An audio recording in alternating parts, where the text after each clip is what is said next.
அன்பின் கரம். Praise the Lord. நீர்நிலைகள் வழியாக நீ செல்லும் பொழுது நான் உன்னோடு இருப்பேன். ஆறுகளை கடந்து போகும் பொழுது அவை உன்னை மூழ்கடிக்க மாட்டா. தீயில் நடந்தாலும் சுட்டெரிக்கப்பட மாட்டாய். நெருப்பு உன் பேரில் பற்றி எரியாது. ஏசாயா 43:2. ஆண்டவர் நம்மேல் எவ்வளவு அன்பு, எவ்வளவு மனதுருக்கம் வைத்திருக்கின்றார்.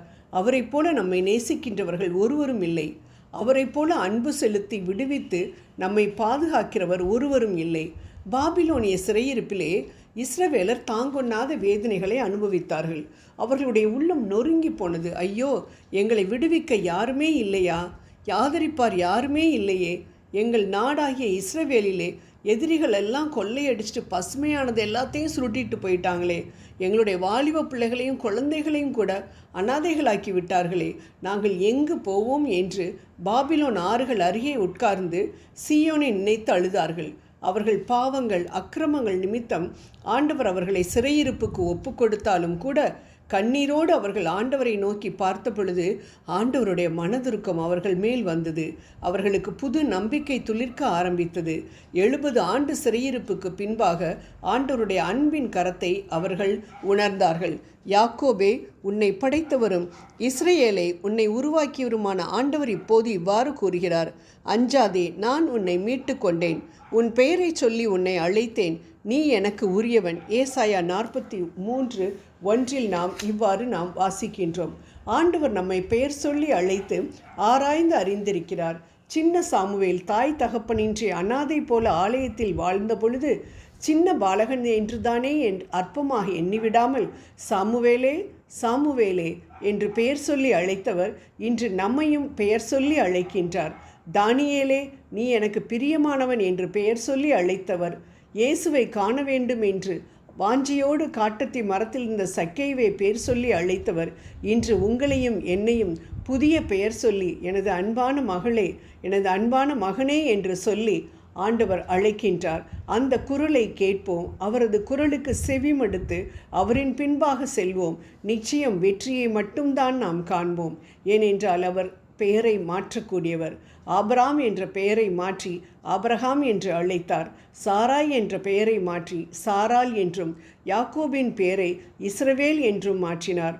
நாணலைப் போல அசைந்து கொண்டிருந்த பேதுருவின் பெயரை மாற்றி கற்பாறை என்று அர்த்தம் கொள்ளும் கேபாவாக்கினார். ஆண்டவர் வானத்திலுள்ள நட்சத்திரங்களை கூட பெயர் சொல்லி அழைக்கிறார் என்று ஏசாயா 40:26 வாசிக்கின்றோம்.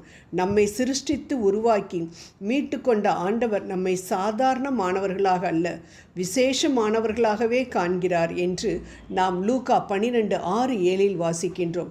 இன்றைக்கு அவர் நம் கரத்தை பிடித்து, என் பிள்ளையே, நீ என் பார்வைக்கு அருமையானபடியால் கனம் பெற்றாய், நானும் உன்னை சிநேகித்தேன் என்று சொல்லுகின்றார். ஆம் அன்பானவர்களே, அப்படிப்பட்ட தேவ அன்பிலிருந்து நேசம் பிறக்கின்றது. நேசத்திலிருந்து சிநேகம் வருகின்றது. ஆனால் இதை அறியாத உலகமோ அன்புக்காக இயங்குகின்றது. ஆம், அமெரிக்க நாட்டிலும் மற்ற மேலை நாடுகளிலும் சின்ன சின்ன காரியங்களுக்கும் கணவனும் மனைவியும் விவாகரத்து செய்து பிரிந்து விடுகின்ற நிலையை நாம் பார்க்கின்றோம். இதனால் மிகவும் பாதிக்கப்படுவது பிள்ளைகள்தான். தகப்பனுடைய அன்பும் கிடைப்பதில்லை, தாயினுடைய அன்பும் கிடைப்பதில்லை. முடிவிலே அவர்கள் போதைப் பொருட்களுக்கும் மதுபானத்துக்கும் அடிமைகளாகி விடுகின்றனர். ஒரு சிறுவன் அனாதை இல்லத்திலிருந்து தன் அப்பாவுக்கு டெலிஃபோன் செய்கிறான். ஃபோன் செய்து சொல்கிறான், அப்பா, கிறிஸ்மஸுக்கு நான் உங்கள் வீட்டுக்கு வரவாப்பா அப்படின்னு கேட்குறான். ஆனால் அப்பா சொல்கிறாரு, இன்னொரு பொண்ணு அவர் கல்யாணம் பண்ணிட்டதுனால அவங்களுக்கு பிள்ளைங்களும் வேறு இருந்ததுனால இல்லை வர வேண்டாம் அப்படின்னு சொல்லிட்டாரு. உடனே அம்மாவுக்கு ஃபோன் பண்ணி, அம்மா, கிறிஸ்மஸுக்கு உங்கள் வீட்டுக்கு வரவாமா அப்படின்னு கேட்குறான். அவளும் வேறொரு திருமணம் செய்திருந்தபடியால் புதிய கணவரிடமிருந்து அனுமதி கேட்டு பார்த்தால் அவன் கொடுக்கவில்லை. ஆகவே அந்த சிறுவன் மனமுடைந்து சோர்ந்து போய்விட்டான். அன்பானவர்களே, இப்படிப்பட்ட சூழ்நிலைகளில் நமது உள்ளம் அன்புக்காக ஏங்கும் பொழுது ஆண்டவர் ஒருவரே அந்த அன்பை கொடுக்க கிருபையுள்ளவர். தகப்பனும் தாயும் கைவிட்டாலும் நான் உன்னை சேர்த்து கொள்ளுவேன் என்று வாக்களித்திருக்கின்றார். அந்த வாக்குமாறா தெய்வத்தை நாம் பிடித்து கொள்ளுவோம், வெற்றியை காண்போம். ஜெபம் செய்வோம். அன்பின் ஆண்டவரே, உலகம் எங்களை வெறுத்தாலும் எங்களை ஒருபோதும் தள்ளி ஒதுக்கிவிடாத அன்பு தெய்வமே, உமது அன்பை புரியாமல் எம்போக்கில் நடந்த நேரங்களுக்காக மன்னிப்பை கோருகின்றோம். உமது அளவு கடந்த அன்பிற்காக நாங்கள் நன்றி கூறுகின்றோம் ஆண்டவரே. ஆமேன்.